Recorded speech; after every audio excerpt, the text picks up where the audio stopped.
B.O.B.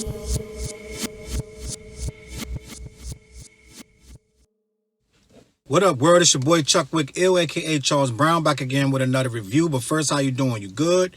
Good. All right, man. This time we're gonna do a new review for your boys, little brother, Lil Bro, and their new album, May the Lord Watch. Lil Bro, Little Broham, Lil Bro Ski.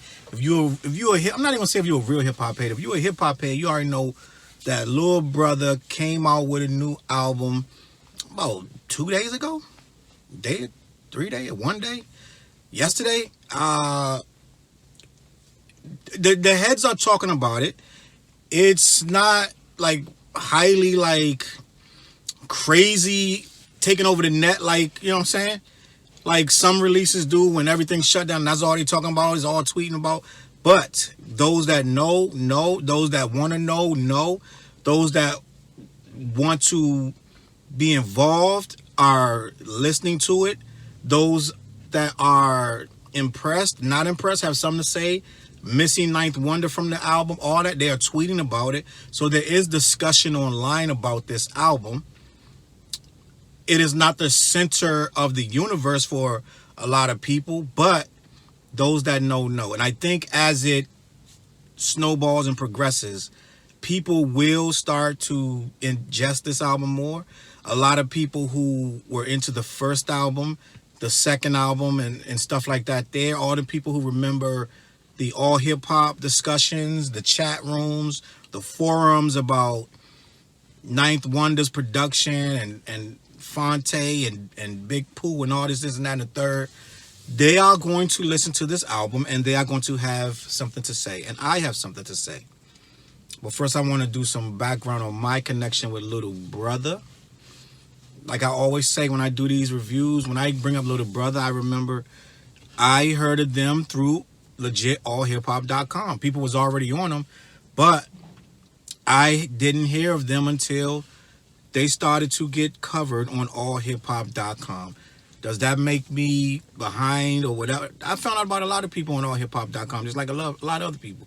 And some people be like, oh, you wasn't up on Little Brother from day one. All right, bro, okay. You got that. I ain't hear about it till they got on allhiphop.com. Okay, you won. All right, but at the end of the day, when they first came out is when most people that was into that kind of music heard of them. They the Little Brother of Tribe Called Quest and all that good stuff. You know, all that marketing stuff that they was saying. But end of the day, it was all about the music. And they was making the music that we were making, that we wanted to hear, that they would not play on the radio.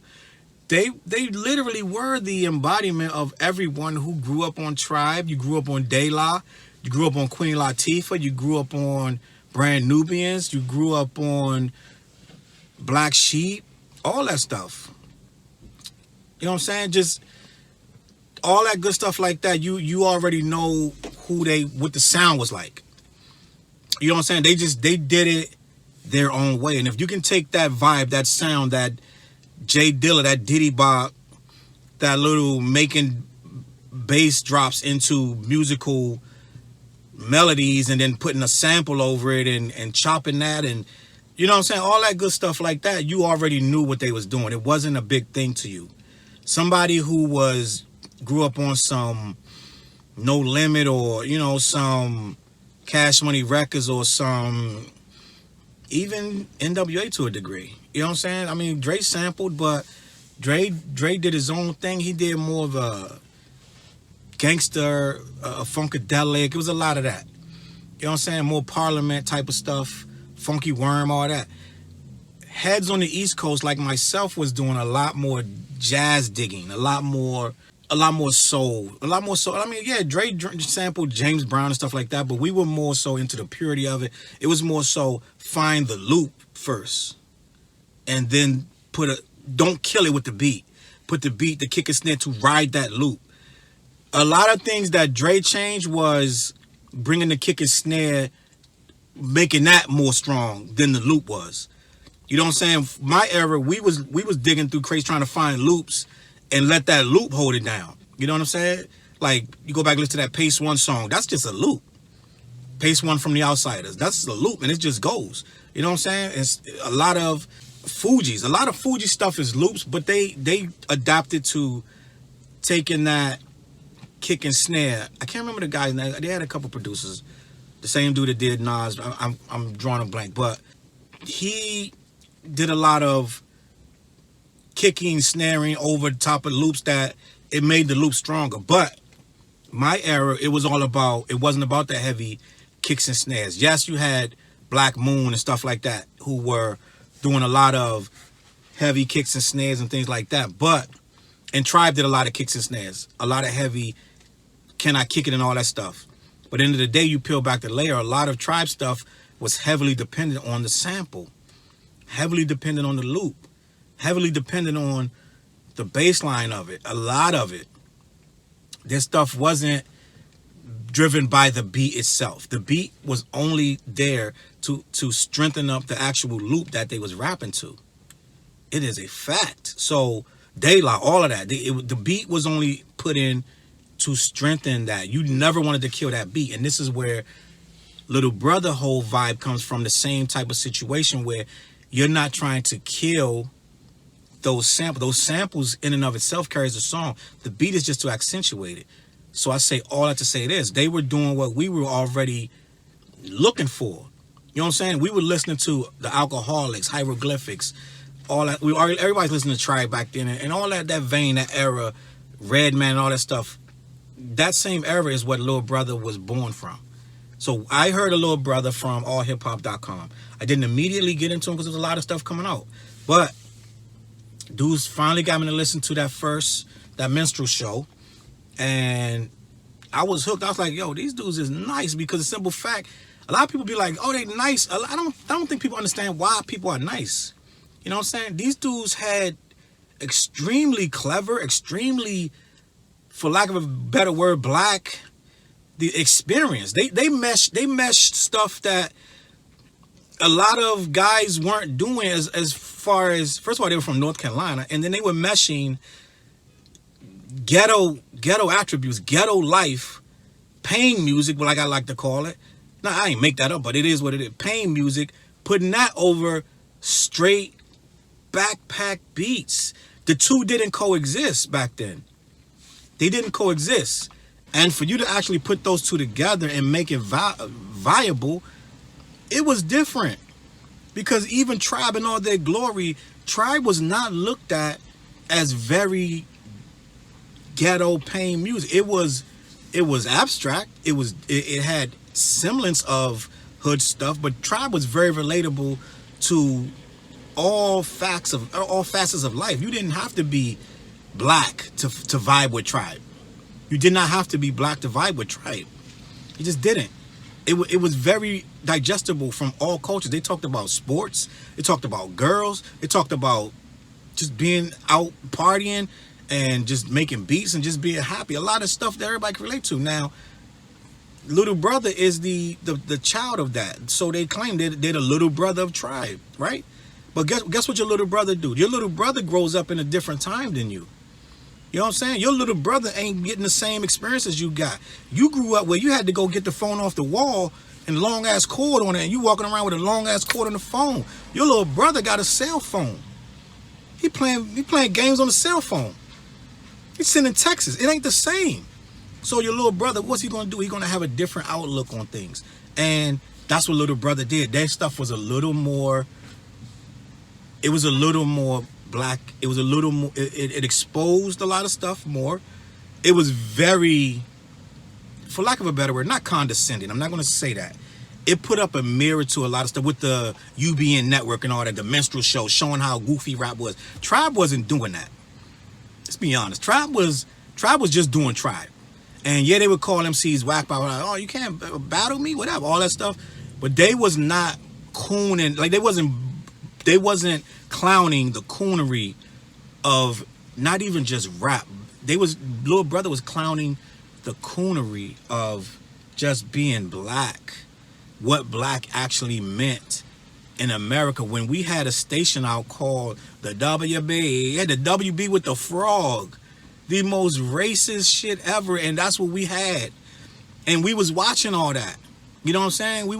That's back when Fox was, you know what I'm saying? Fox had Martin, Living Single, great shows, In Living Color, and had Rock and all this stuff, and you know what I'm saying? South Central. It had all these black shows. It became a black network. But at the same time, as it started to become this black network, to keep it entertaining, guess what it becomes? It becomes a cartoon of itself.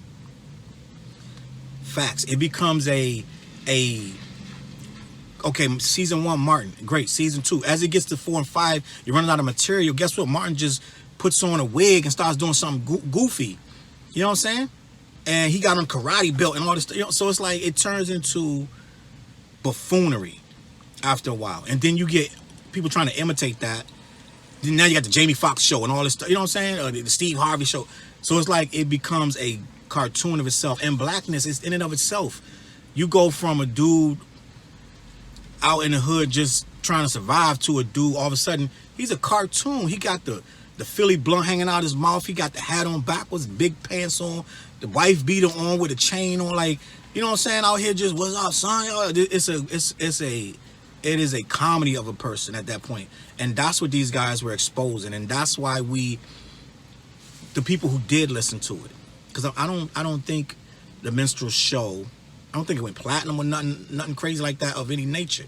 I think it reached who it needed to reach, and I think the people who wanted to hear it heard it. You understand what I'm saying? So, me being one of the people who heard it, and on our level, on the underground, quote unquote level, that thing was a classic. It was genius. You know what I'm saying? Ninth Wonder's production is what we expected. Only person who that was fresh and new to was somebody who never really listened to hip hop. Ninth Wonder's production was perfect.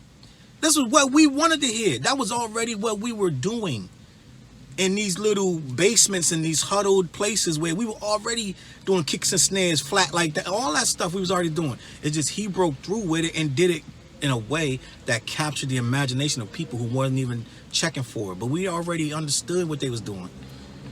And like I said, their stuff was, for lack of a better, it was darker. And with this whole thing of the UBN, you know what I'm saying? The Black Network, all this stuff, and they were holding up a mirror to society. The WB and the CN, what was that thing called? You had the WB, and then you had the CW. You know what I'm saying? It had something else, and they merged all that nonsense, and it became real buffoonery. It was coonery. It was nonsense, and they held a mirror up to it, and a lot of people understood it. We got it. We weren't offended by the minstrel show.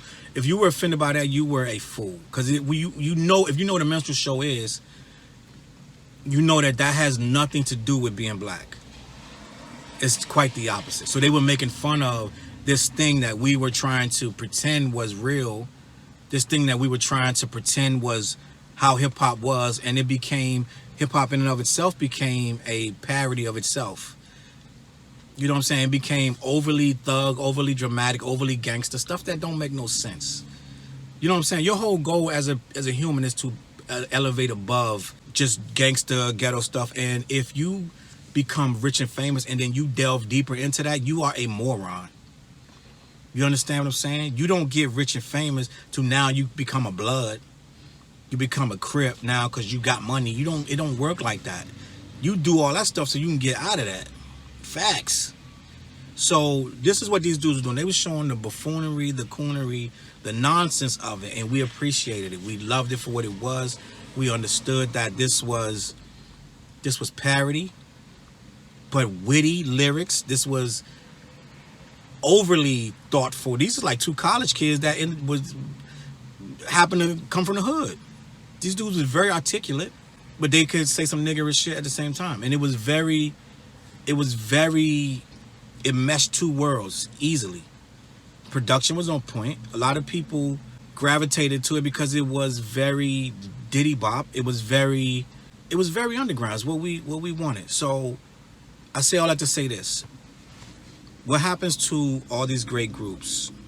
EPMD, Tribe Called Quest, Fugees, I can go on and on. If you give me enough time, I can name you 155 groups that broke up, right? Bone Thugs, all that. They broke up for whatever reason. I still don't know the reason. I don't know. I mean, people don't get along after a while. I mean, you can't be with somebody too long. You got dudes been together 20 years breaking up, like marriage. Your mom and your pop broke up after 25 years, 30 years. Your mom and dad, he went on and got a new girlfriend. And your mom married the church. It happens, bro. It is what it is. These dudes broke up for whatever reason. I don't know the ins and outs of this. All I know is that this group, fantastic group, just like Tribe. Tribe couldn't stay together to save their life. Everybody wanted them to stay together, but it couldn't for whatever reason. So these guys broke up. It is what it is. They kept making music, but apparently, I guess, what is it, 09 or something, that last album, Left Back, which I confess I have not heard that. I am going to go back and hear it, but I have not heard that album. 2010, I think it was. That album came out. I didn't hear that album. But, I mean, I don't remember hearing it. I could have heard it. But I say all that to say this. These guys left an impression. They left a void. Because no one did it like... They did solo joints. I even, I promoted shows. I even booked Big Pooh one time out here. He didn't make it because he got in a car crash or a bus crash or something. You know what I'm saying? But that's a whole nother story. I'll tell that story one day, you know what I'm saying? But I had booked him for a show. Got in some kind of bus crash or something the night of. Didn't make the show. Ended up having Terminology do the show by itself. It is what it is. That's a whole nother story. But these guys continued on with their solo careers, and they kept on with the pain music, and you never heard anything other than the struggle. You never heard these dudes at the Super Bowl. We performed for the Super Bowl. Like, you know what I'm saying? The halftime show at the All-Star game, I don't know if they ever did all that. So, you know what I'm saying? You don't hear him at the Drake Pool party and all. I don't hear all that. These dudes are just, they're regular people just like you and me. They out here struggling. I think the dude on the line, it might have been Phonte, said he was driving for Uber at one point. I don't believe that, but it could be true. I mean, why wouldn't it be true? You know what I'm saying? You had the dude from the Cosby Show working at Whole Foods. And your boy Capadonna was driving a gypsy cab. You got to eat out here, bro. Your girl from the Rockefeller Records used to be, what's her name? I don't remember her name. She was working for like a Walmart or something. You know what I'm saying? So it's like, you got to eat out here. So dude could have been driving for Uber. You know, ain't no shame in it. You got to eat. Feed your kids or whatever. Rap don't pay the bills. Rap will never pay your bills, ever. Don't nobody eat off rap, bro. You eat off the shows after you made the rap. You eat off that. The residual checks ain't what they supposed to be. You get them, but you got to keep rapping for a long time to really live really fat off rap. It don't work like that. Some of these guys eating right now, rap gonna find a real hard, rude awakening when they bought that $100,000 chain, and in 3 years they selling that chain for $5,000. But that's a whole nother story. So we talk about something else. This album, however, is a triumphant return, in my opinion, of a very intelligent, very smart. This group is witty. These dudes are freaking wordsmith. These guys are master class MCs. You understand what I'm saying? Master class MCs. I'm not gonna rock you forever with a long breakdown. So you normally watch me. I do a breakdown of every single song. I tell you what every single song sounds like, the nuances, the lyrics, the verbiage. I try to break down the feeling of that particular track. And I think maybe one time before that I did not break down every song. I can't remember the review it was. It might have been Rhapsody. I don't remember which review. Maybe once before I didn't break down every song, because the simple fact, the entire album sounded almost the same. And I'm going to say that again with this particular album. There is zero reason for me to go song for song, in my opinion, because this album sounds very similar from the beginning to the end. It has mad skits. The UBN skits are hysterical. I liked every single skit that they made. And on the flip side of that, though, I want to see how this ages with over the years. If these skits, you don't want to just skip them all, and you don't want to set up a playlist where it's just the music and no skits. I don't know if that's where it's going to end up. But right now, me hearing them right now, they're hilarious. I thought they were funny as hell. Just like the last album. The minstrel show, I wasn't skipping those skits. I mean, I had favorite songs I would go to that. I had a couple songs I probably repeated. I would repeat 20 times in a row. You know what I'm saying? A couple of them songs. And some of them I wouldn't play much at all. It's just, it is what it is. But this has, just like the minstrel show, with these two guys, with this thing, with Phonte and Big Pooh, with these two guys, they are so similar, in my opinion, that it's almost like the same person is rapping when the other one comes on. When they switch off, you did not lose any velocity. You didn't lose any wit. You didn't lose any character. You got the same equivalent from beginning to end of each song. These are some of the wittiest bars I have ever heard. These are some of the most intelligent MCs that will still bust out the N-word on you. You know what I'm saying? You got to process it. Like these guys are like some Morehouse graduates that say nigga. You know what I'm saying? So it's very you have to be able to go beyond what you expect from a rapper in every sense of the word with these two guys, because they stay in their own box, but the box is over here. You understand? They stay in their own box, but nobody else is in that box. If that makes any sense to you. You understand? Like these guys they say they're not in the box. These guys are definitely in a box. But the box is outside of the realm of everything and everyone else. You know the cosmic cube that you know what I'm saying, that the Avengers always trying to, you know what I'm saying? They are like, that's like grab the Tesseract. It's like grabbing that. I think dude said it in one of his verses. That's like grabbing the Tesseract, bro. These guys are really, really something special. But I say that to say this, from beginning to end, you can probably spin the record and drop your finger on any one of these songs and it's not going to sound too far removed from the other song.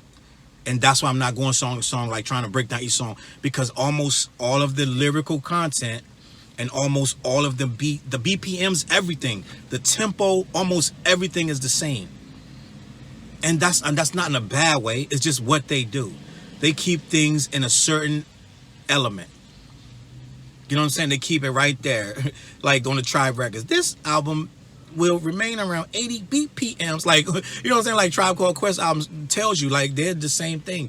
They stay right there in the 80 BPMs. I don't know how many BPMs it is. Probably 82, 89. I don't know what it is. But they stay right there. Anywhere between 80. They don't go over 90. What is it, 90? I must be tripping. Whatever it is, they don't go that far over that. It's right there's a tempo. Their voices sound right at a certain tempo. You never see them going too fast. You never see them going too slow. 90 BPM, something like that. That's why I'm not going song for song, but that makes a good vibe when that's what you're listening to. When I listen to Anderson .Paak, right? I can play that from beginning to end because it's not going to divert. It's not going to go too crazy. It may speed up a little bit. It may slow down a little bit, but it never gets too slow, too fast. It stays right there, and I can let that ride. I can let them 10, 11 songs just go. And just like this, I can let this just go, skits and all. This is a very good album. Very, very good album. Just let's say that. This does not make me want to skip anything because everything is right in the same vein that I like. And I'm sure they like, and I'm sure you like if you're watching this video. So I don't have anything negative to say because there's nothing negative on this album. The only drawback I could say, depending on how you look at it, is that could be a drawback, that everything sounds similar. I'm not going to say everything sounds the same, but it sounds similar. Almost everything is similar. And it doesn't sound like they missed a step with Ninth Wonder. I love that dude's production. But this sound like, if they ain't never say who was producing this, everybody would say, oh, Ninth got busy on that.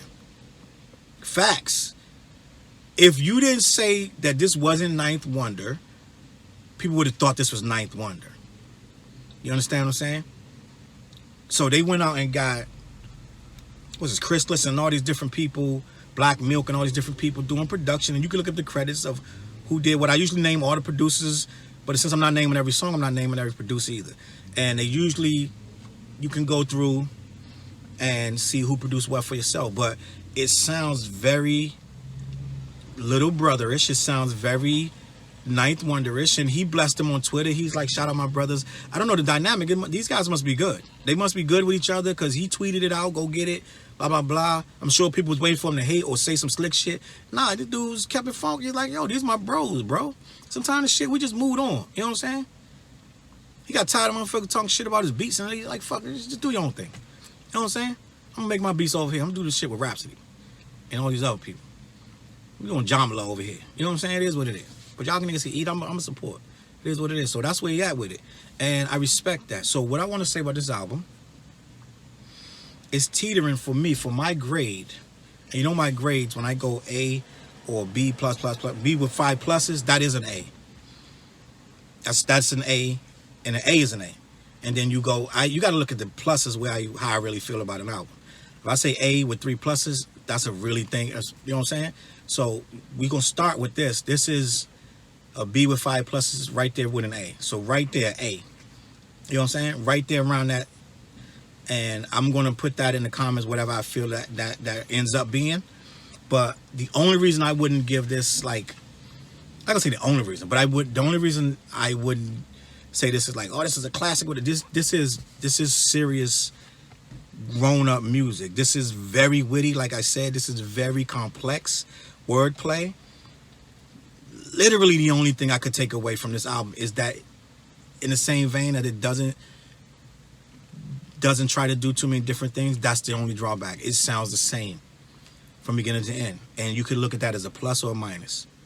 I'm not looking at it either way, but I can't give it a classic if it stays in the same lane all the way through. That's just what it is. You know what I'm saying? I can't say this, this album is dope. Don't get me wrong. I'm not saying nothing. I'm not taking nothing from it. The production is dope. There's not one whack song on here. There's not one whack skit. This album is a perfect album. But to me, you have to take some chances. That's all I'm saying. You know what I'm saying? So like I said, go listen to this album. This is a dope ass album. It's fucking like super intelligent, super witty. The beats are incredible. This is boom bap, but not really boom bap. It's more, you know what I'm saying? It's more backpack than boom bap, like, cause it's not like super hard. This is grown man music, thinking man music. You know what I'm saying? So I need you to think about it when you go listen to this. Go listen to this, big brother. You know what I'm saying? North Carolina stand up, man. I wonder what they would sound like with J. Cole somewhere on here, but you know, that's a whole nother thing. My name is Chuck Wick Ill, aka Charles Brown. Appreciate y'all for watching. Thank you. I was supposed to do the YBN Corday first, but I did this first. I'm gonna do that YBN Corday next. I'm gonna catch y'all on the flip side. Peace.